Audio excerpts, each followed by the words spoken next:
Welcome to the deep dive.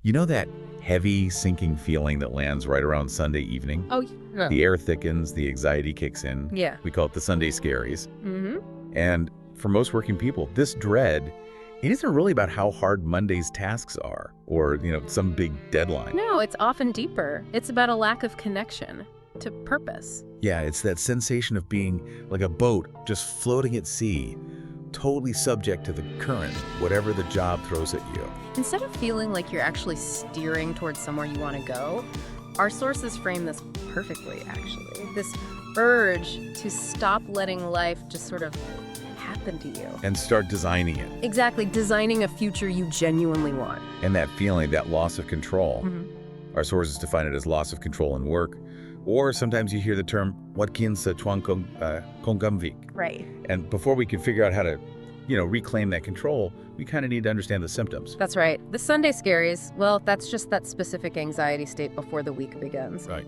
But when that feeling becomes chronic, maybe you add in emotional exhaustion, feeling detached from the job itself. Then you're heading somewhere else. Then you've probably transitioned into burnout. Experts usually define burnout by three things: feeling totally depleted, becoming cynical or detached from your role, and critically, a real lack of personal accomplishment. And that missing link often seems to be that fundamental sense of autonomy, doesn't it? It really does. When people feel they have basically zero say in the method or the time or the pace of their own work, well, stress just goes through the roof. And it creates this feeling of living a life that is, fundamentally not your own. Right. So our mission today is to dive deep into the data, the psychology behind it, and some specific frameworks like job crafting and Ikigai to help you move from just letting life happen To actively designing it. Let's do it. Let's get into it. So that sense of losing control is not just some internal feeling, right? The data actually shows it's everywhere. It's definitely a global thing. Research confirms that in developed economies, something like over 3/4 of workers feel pressure in their jobs. Wow, 3/4. Yeah, but here's the kicker. Nearly half of those workers feel they can't control their own schedules or even their personal tasks at work. Half. That's huge. It is. And if you're looking for proof that people are just drifting, well, Gallup data found only about 21% of the global workforce is highly engaged. 21%. Yeah, that leaves a massive percentage of people basically just clocking in without real passion or deep commitment. And this issue seems particularly potent when you look at some of the really fast-growing markets where the pace of change is just dizzying. Exactly. We saw some compelling local data points too. For instance, surveys in tech and FMCG companies in major Asian business hubs. They found some pretty alarming numbers recently. Like what? Well, in one tech company, around 45% of employees said they felt tired on Sunday night and just lacked motivation for Monday. Nearly half again. And in another big FMCG business, looking at their marketing staff, only 25% felt their work had clear meaning. And these are often highly skilled, well-paid roles we're talking about. You'd think fulfillment would be higher. You would. And this points to a really crucial insight. Local reports consistently show young professionals quitting, not because the work is too hard or the pay's bad, But why then? because they feel their contribution is meaningless or it just doesn't satisfy expectations, this modern stress. It isn't just about physical hardship anymore. So it's like a crisis of connection. If it's not physical hardship, what are we actually dealing with when we talk about this kind of modern, debilitating stress? Well, we're talking about what some researchers are calling spiritual emptiness. Okay. And that connects right back to fundamental human needs. If we look at self-determination theory, it suggests that our motivation tanks when work fails to meet 3 basic requirements. Right, I remember this. Yeah, think of it like this. To feel engaged, you need to feel like, 1, you're driving the car, that's autonomy. 2, you know how to drive the car, that's competence or mastery. And 3. And 3, you have passengers you actually care about or you care about the destination, that's relatedness. So autonomy, competence, relatedness. When work fails on any of those, the meaning just evaporates. Precisely. And if we look beyond just the workplace structure itself, we know the power of the why. Viktor Frankl. Exactly. As the psychiatrist Viktor Frankl argued, humans can endure almost any how, any difficulty, if they know the reason why they're doing it. So when we skip that purpose piece, Work immediately devolves into just purely mechanical labor, meaningless. and this failure to find the why, it's hugely influenced by our environment. Yeah. And how that affects our what's it called? Locus of control. Yes, locus of control. Basically, it refers to whether you believe you control your life, that's an internal locus, or if you believe life is controlled by circumstances, luck, your boss, whatever. That's an external locus. And modern work. Well, the constant KPI saturation, the tech pressure to always be on, the relentless deadlines. You could argue a lot of modern pressure seems almost designed to push us toward that external locus. Makes sense. We end up operating on command, living by habit, and feeling like life is just a series of things happening to us, not by us. And we often confuse just being busy with actually being productive. Right. Which leads to that, what do they call it? The productivity paradox. Yeah, the illusion of progress. That's the feeling, exactly. Checking emails constantly, joining meetings that might be necessary but often feel pointless, shuffling reports around. Guilty as charged on the emails. We all are. These activities, they hit that dopamine reward center in the brain, so we feel busy and effective in the moment. But we're not actually moving closer to important goals. Often, no. We end up exhausted from doing too many unimportant things and not enough of the truly important ones. And then there's the comparison thing. Oh, the comparison trap. That's huge, especially with social media. If you're constantly looking at everyone else's curated highlight reel, you stop sensing your own path. Instead, you live in this perpetual feeling of falling behind.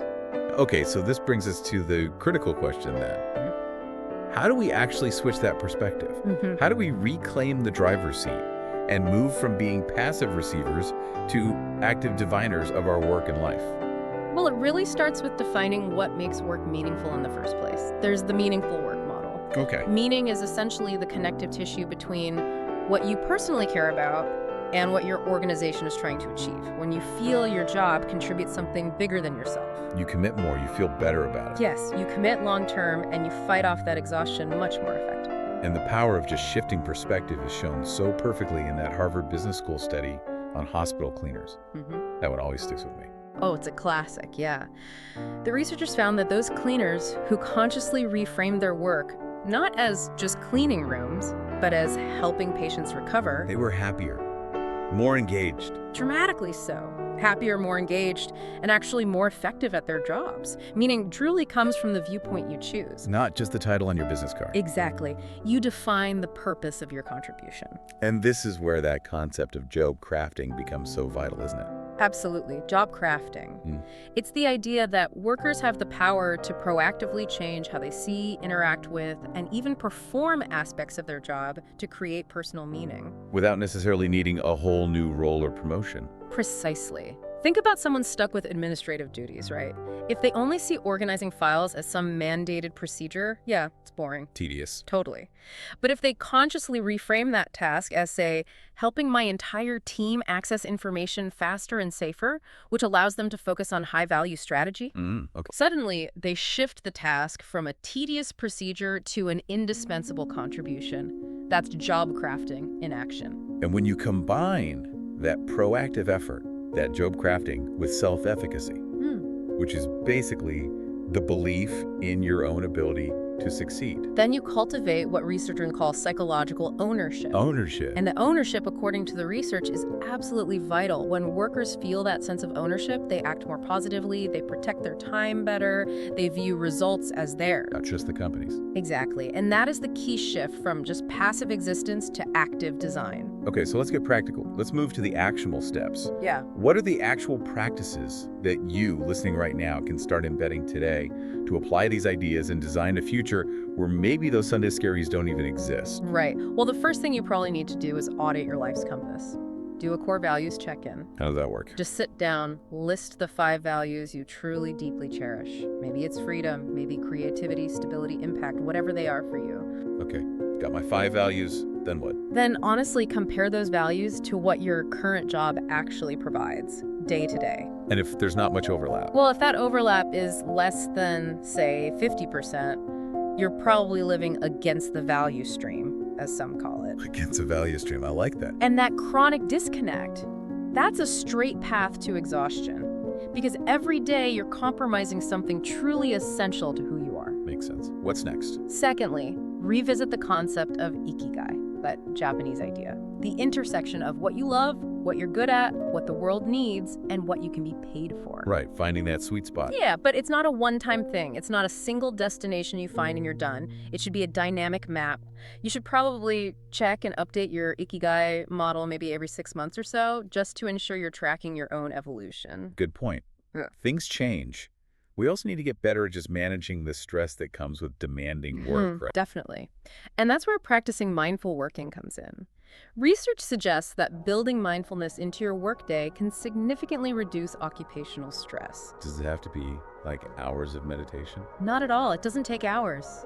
Each morning, maybe just take 5 minutes, breathe, ask yourself, what work today, when I complete it, will truly make me feel proud? Focusing on that. That simple question can shift things. It really can. And finally, build in reflection. Implement micro-reflection at the end of the day. Micro-reflection. Yeah, you don't need a massive journal entry. Just 3 quick lines before you shut down your computer or leave the office. 1, what did I do best today? 2, what did I learn? And 3, what do I want to do differently tomorrow? Those 3 little questions help restore your ability to reflect, which is often the first thing that burnout just destroys. Okay, those are powerful individual steps. But of course, the burden isn't just on the individual, is it? Organizations have a massive role to play in fostering meaning, too. Oh, absolutely. They absolutely must prioritize psychological safety. This means creating an environment where people feel they can dare to speak the truth, not just, say what's correct or accept. Why is that so important? Because when people feel safe, they offer ideas, they admit mistakes without fear of blame, and they take the kind of autonomous risks that lead to genuine innovation and, well, that feeling of ownership we talked about. And this requires a certain kind of leadership. It demands meaningful leadership. Leaders have to consistently tell the story of why we are doing this. We saw a really powerful example in one company where the CEO successfully linked their product line not just to hitting quarterly revenue targets, but to fostering national pride and trust in the local brand. Connecting it to something bigger. Exactly. And that message boosted morale far beyond what any KPI target could ever achieve on its own. So how can companies track if they're doing this well? Well, to make that stick, organizations can actually measure meaning.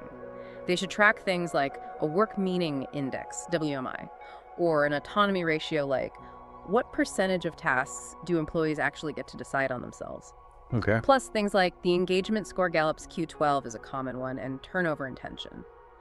Measuring these lets them forecast potential burnout and address that lack of meaning before it costs them their best people. And the really beautiful thing is that sometimes the change starts small, with just one person's conscious effort, like that example you mentioned of the marketing executive. Oh yeah, the one in Hanoi. She felt totally drained but didn't want to quit her job. So what does she do? She used job crafting. She consciously decided to add just 15 minutes of creative slide design work, something she enjoyed, and 10 minutes of reading international case studies each week into her existing routine. Just those small tweaks. Those small, conscious injections of creative freedom and learning. It was enough to make her feel completely revived in her career. She changed her relationship with the job without changing the job title at all. Wow. That's the power of conscious design versus just passive existence. That's it, exactly. So wrapping this up, what does this all really mean for you listening right now? That feeling of being lost or adrift doesn't automatically mean you have to, run your career to the ground and start over from scratch. Not at all. So many people mistakenly believe that freedom equals quitting, just walking away. Right. But our research really reinforces a different idea. Freedom is the ability to master the meaning in any job. Say more about that. Well, it suggests that having meaning and choice, even within a demanding job you don't always love, might actually be better, more sustainable, than finding a supposed dream job that ultimately feels hollow and useless once you're in it. That is. Yeah, that's a profound distinction. It forces us to reconsider the whole nature of work. It really does. It kind of connects back to that fundamental philosophical idea of choice. It reminds me of Sisyphus. Pushing the rock up the hill forever. Yeah, pushing that rock up the hill every single day. The philosopher Albert Camus encouraged us to imagine Sisyphus happy. Why? Right. Because even though the task is endless and seemingly pointless, He chooses it. he knows it is his choice to continue pushing. That act of choosing imbues it with meaning for him. That choice. That's the cornerstone of life ownership. Like So what? maybe stop asking, what must I do today? And start asking, what value do I want to create today? The journey from just existing to actively designing, it isn't some single destination you arrive at. It's daily. It's a daily series of conscious choices. Thank you for joining us for this deep dive into reclaiming control. Until next time, keep designing.